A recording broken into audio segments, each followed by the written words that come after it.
Dalam Disciple Site kali ini kita akan sama-sama belajar tentang spiritual check up.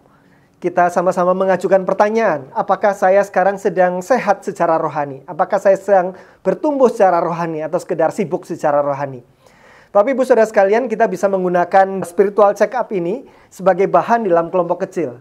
Kita akan membuatnya dalam 4 episode Disciple Site yang terpisah. Setiap episodenya dapat dipakai untuk 1 kali pertemuan kelompok kecil. Saudara bisa menonton bersama-sama, sesudah itu kita bisa mendiskusikan apa refleksinya dan apa penerapannya.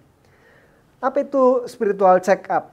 Spiritual check up pada dasarnya kita mengenali kondisi kesehatan rohani kita. Sebagaimana kondisi fisik kita menjadi sesuatu yang penting. Kalau fisik kita terganggu, kita sakit, maka ada banyak hal yang tidak dapat kita lakukan dengan efektif. Demikian juga hal rohani, kerohanian kita, spiritualitas kita, itu penting. Apakah kita tahu bahwa kita sekarang sedang sehat atau sakit secara rohani? Bagaimana ukurannya? Ukuran pertumbuhan kita adalah keserupaan dengan Kristus. Roma 8 ayat 28 menuliskan, sebab semua orang yang dipilihnya dari semula, kita yang dipilih untuk dibenarkan oleh Tuhan, mereka juga ditentukan dari semula untuk menjadi serupa dengan gambaran anaknya. Tujuan Tuhan bukan sekedar menyelamatkan kita, tetapi membuat kita menjadi serupa dengan Kristus, serupa dengan gambaran anaknya, supaya ia anaknya itu menjadi yang sulung di antara banyak saudara. Max Lucado mengatakan bahwa Tuhan mengasihi kita apa adanya. Sebrengsek-brengseknya kita, sejahat-jahatnya kita, Tuhan mengasihi kita apa adanya. Tetapi Tuhan tidak membiarkan kita seadanya. Dia akan mengubah kita menjadi seperti Kristus. Karena itu dalam Perjanjian Baru, kalau kita belajar, standar pertumbuhan rohani kita adalah keserupaan dengan Kristus. Ada banyak ayat-ayat dalam Perjanjian Baru yang mengatakan demikian. Salah satu yang akan saya bacakan adalah Efesus 4 ayat 15. Sampai kita bertumbuh di dalam segala hal ke arah Dia, Kristus yang adalah kepala. Keserupaan dengan Kristus di dalam segala aspek, itu yang menjadi sasaran pertumbuhan kita. Kembali kita melakukan spiritual check up. Aspek-aspek apa sajakah di dalam keserupaan dengan Kristus yang perlu kita lihat? Apakah saya sudah serupa dengan Kristus dalam aspek ini atau tidak? Sehingga kita bisa mendefinisikan apakah saya sedang bertumbuh atau tidak bertumbuh. Bertumbuh dalam hal apa, macet dalam hal apa. Kita perlu melihat aspek-aspek hal-hal keserupaan dengan Kristus ini. Gambaran yang saya akan pakai adalah gambaran sebuah pohon. Ini juga gambaran yang banyak dipakai oleh Rasul Paulus. Bertumbuh, kita ada dalam Kristus, bertumbuh ke dalam, bertumbuh ke atas, bertumbuh ke samping, bertumbuh dalam segala hal ke arah Kristus. Apa saja aspek pertumbuhan yang perlu kita uji di dalam spiritual check up kita? Yang pertama adalah pertumbuhan di dalam kita mengenal Tuhan. Kalau Bapak Ibu perhatikan di sini, mengenal Tuhan ada di bagian bawah, di bagian akar. Sebagai bagian yang menjadi sumber kehidupan dari pohon ini. Mengenal Tuhan. Yeremia 9 ayat 24-25.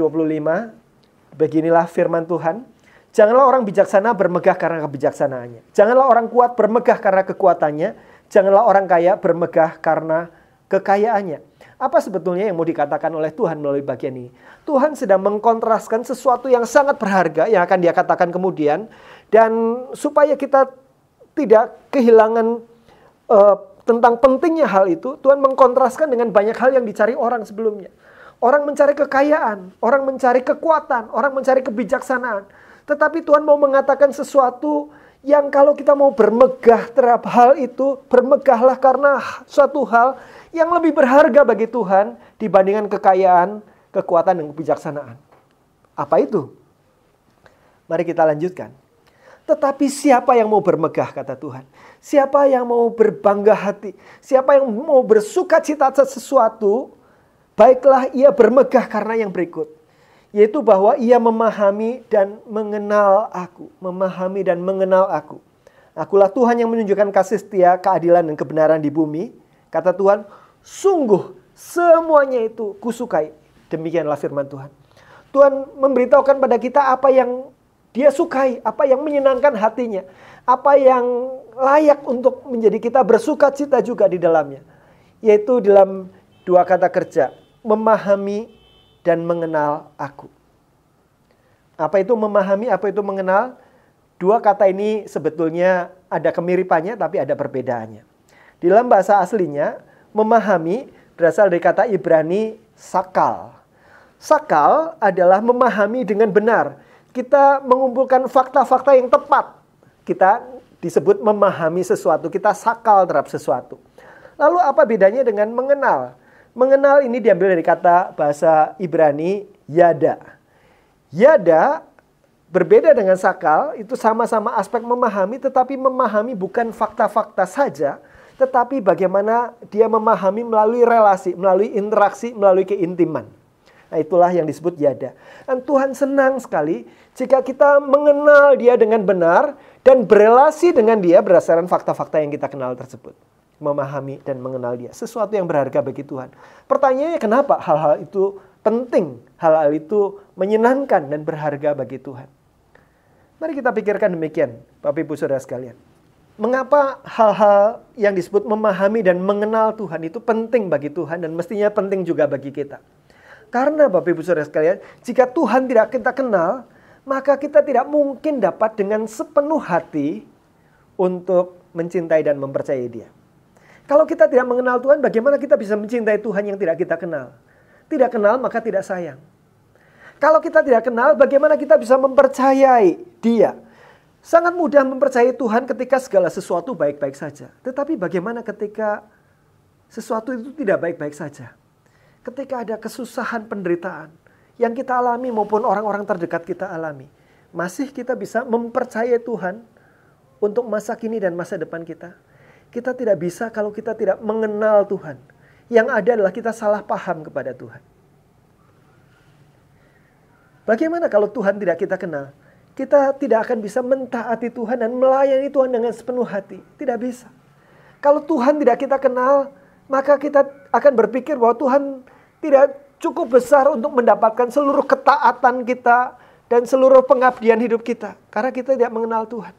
Kalau kita tidak mengenal Tuhan, maka kita tidak mungkin bisa memuji dan menyembah Dia dengan sepenuh hati. Kita mungkin bisa melakukan melodinya, mengucapkan kata-katanya. Tetapi itu kosong.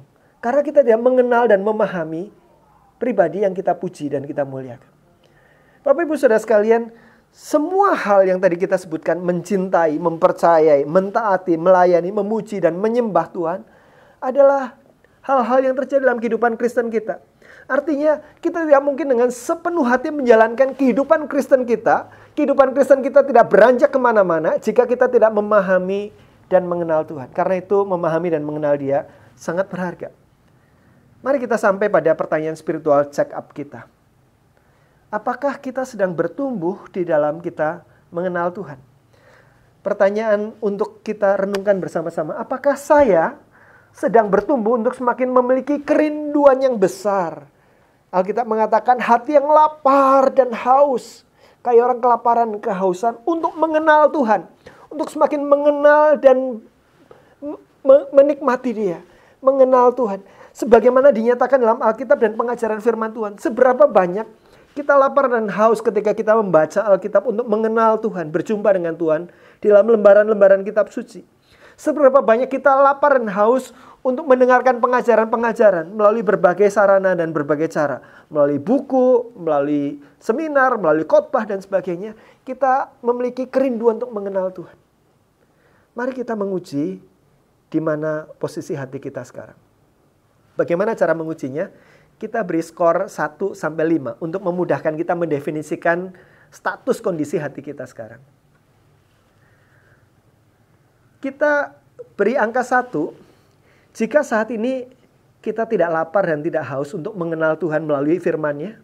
Firman Tuhan menjadi sesuatu yang membosankan atau sekedar objek kewajiban, tetapi tidak ada gairah kerinduan untuk kita membaca dan merenungkannya. Kita tidak punya kehausan untuk mengenal Tuhan melalui seminar-seminar, pengajaran-pengajaran, khotbah-khotbah, buku bacaan. Kita tidak melakukan dan kita tidak gelisah. Kita biasa-biasa saja. Kita damai sejahtera dengan itu. Itu 1. 2, sama-sama tidak melakukan tetapi kita gelisah. Kita merasa ada sesuatu yang nggak benar ini. Ada sesuatu yang harus saya bereskan. Itu 2. Nah, kondisi saudara disebut dalam kondisi yang 3 jika kita melakukan sekedarnya. Kita tetap baca Alkitab meskipun tidak ada selera, kita tetap melakukannya. Kita tetap mendengarkan firman Tuhan, kita tetap mengikuti beberapa bacaan karena kita mendisiplin diri, tetapi hanya melakukan sekedarnya. 4, kita melakukan dengan baik, ada kerinduan yang terus bertambah. Semakin mengenal Tuhan, semakin kita pengen kenal lagi, lebih dalam lagi, lebih dalam lagi. 5, kita bukan hanya melakukan sendiri, tetapi kita menginspirasi orang lain untuk melakukannya. Mari kita ambil waktu sejenak untuk melihat bagaimana situasi hati kita masing-masing di dalam hal pengenalan akan Tuhan.